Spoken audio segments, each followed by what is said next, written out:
পাহাড়ের সাংগঠনিক শক্তি বৃদ্ধিতে কংগ্রেসের তৎপরতা। নির্বাচন শেষে প্রদেশ কংগ্রেসের এই তৎপরতা কিসের ইঙ্গিত, নাকি এআইসিসির চোখে ধুলো দেবার রণকৌশল সুদীপ আশিসদের? সবেমাত্র দেশের সাধারণ নির্বাচনে 7 দফা ভোট পর্বের মধ্যে 2 দফা ভোট শেষ হয়েছে, বাকি আরও 5 দফা ভোট। আশ্চর্যের হলেও সত্যি এরই মধ্যে প্রদেশ কংগ্রেস পাহাড়ে তাদের সাংগঠনিক শক্তি বৃদ্ধি করতে তৎপরতা শুরু করে দিয়েছে। রবিবার প্রদেশ কংগ্রেস ভবনে আদিবাসী কংগ্রেসের বৈঠক অনুষ্ঠিত হয়।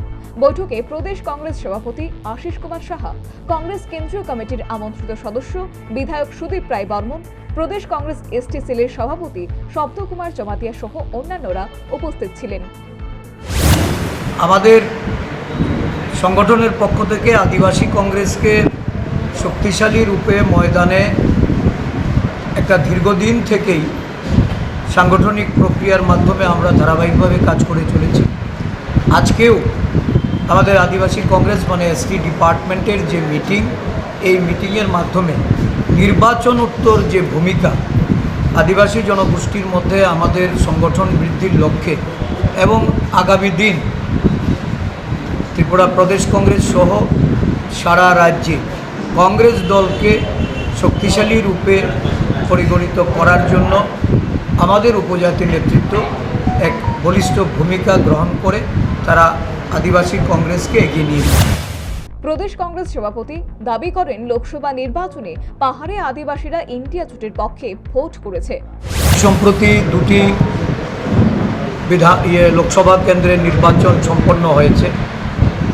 পশ্চিম ত্রিপুরা এবং পূর্ব ত্রিপুরা, এই দুটি আসনে ইন্ডিয়া জোটের পক্ষ থেকে পশ্চিম ত্রিপুরা আসনে কংগ্রেস মনোনীত প্রার্থী এবং পূর্ব ত্রিপুরা আসনে বামফ্রন্ট মনোনীত প্রার্থীদ্বয় এই নির্বাচনে প্রতিদ্বন্দ্বিতা করে আমাদের রাজ্যের একটা বিরাট অংশ আদিবাসী জনগোষ্ঠীর যারা ভোটার, এই নির্বাচনে তারা ব্যাপকভাবে ইন্ডিয়া জোটের পক্ষে তারা ভোটাধিকার প্রয়োগ করেছে। প্রদেশ কংগ্রেস সভাপতির দাবি, লোকসভা নির্বাচনে পাহাড়ে ইন্ডিয়া জোটের পক্ষে ভোট করেছে। আর তাতেই কংগ্রেস শুভান্নদায়ীদের প্রশ্ন, এই বলেই কি এদিন তড়িঘড়ি করে আদিবাসী কংগ্রেসের বৈঠক, নাকি প্রদেশ কংগ্রেস দেরিতে হলেও অনুভব করেছে পাহাড়ে নিজেদের সাংগঠনিক দুর্বলতার কারণে রাজ্যে তাদের রাজনৈতিক প্রভাব তলার নিতে ঠেকেছে? কারণ 1988 সালের কংগ্রেস TUJS এর সাথে জোট করে রাজ্যে ক্ষমতায় আসীন হয়েছিল।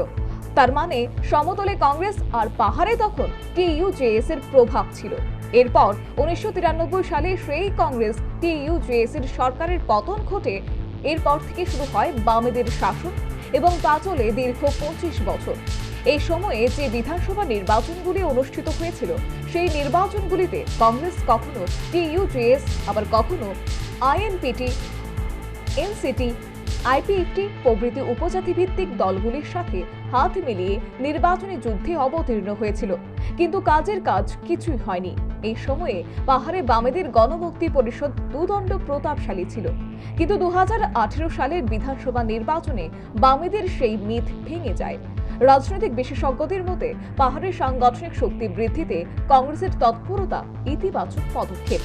তবে অনেকের প্রশ্ন, লোকসভা নির্বাচন শেষে প্রদেশ কংগ্রেসের এই তৎপরতা কিসের ইঙ্গিত? এটা কি কেন্দ্রের ক্ষমতা বদলের সবুজ সংকেত, যাতে করে পাহাড়ের সাংগঠনিক শক্তি সঞ্চয় করে 2028 সালে বামেদের সাথে চোখে চোখ রেখে আসন রফার বিষয়ে কথা বলা যায়? কারণ 2023-এ গোটা রাজ্যে মাত্র 13টি আসনে প্রতিদ্বন্দ্বিতা করেছিল, অপরদিকে বামেরা লড়েছিল 47টি আসনে। অনেকের অভিমত, লোকসভা নির্বাচন এবং ফলাফল পর্ব শেষ হলে পরে ভিলেজ কমিটির নির্বাচন হওয়ার সম্ভাবনা প্রকট। এক্ষেত্রে পাহাড়ে বর্তমানে কংগ্রেসের সাংগঠনিক শক্তি নেই বললেই চলে। যা রয়েছে তা হচ্ছে কংগ্রেসের বর্তমান মিত্র শক্তি বামেদের। তাই আসন্ন ভিলেজ কমিটির ভোটে যাতে বামেদের সঙ্গে রফা করে একটা সম্মানজনক আসনে প্রতিদ্বন্দ্বিতা করা যায়, সেই চেষ্টাই হয়তো প্রদেশ কংগ্রেস থিঙ্ক ট্যাঙ্কের। এর পরপরই হয়তো অনুষ্ঠিত হতে চলেছে রাজ্য পঞ্চায়েত নির্বাচন, তারপর নগর পঞ্চায়েত, পুরসভা এবং পুর নিগম নির্বাচন। আর এই স্থানীয় নির্বাচনের প্রস্তুতি হয়তো নিচ্ছে প্রদেশ কংগ্রেস। তবে নিন্দুকদের মতে প্রদেশ কংগ্রেস পাহাড়ের শক্তির ভিত গড়ে তোলার ক্ষেত্রে এর আগেও প্রয়াসী হয়েছে, অন্তত ঘোষণায়। আর এতেই সংশ্লিষ্টদের বক্তব্য, প্রদেশ কংগ্রেসের এই পদক্ষেপ কি এআইসিসির চোখে ধুলো দেওয়ার রণকৌশল সুদীপ আশিসদের? আবার তাদেরই ফের বক্তব্য প্রদেশ কংগ্রেসের সংগঠন তলান্নিতে ঠেকেছে, আর তাই সুদীপ আশিসদের পিঠ দেওয়ালে ঠেকেছে। অন্তত 2023-এর বিধানসভা নির্বাচন এবং সদ্য সমাপ্ত লোকসভা নির্বাচনে এই বিষয়টি হারে হারে টের পেয়েছে প্রদেশ কংগ্রেসের তথাকথিত অভিভাবকরা। Bureau report, news vanguard.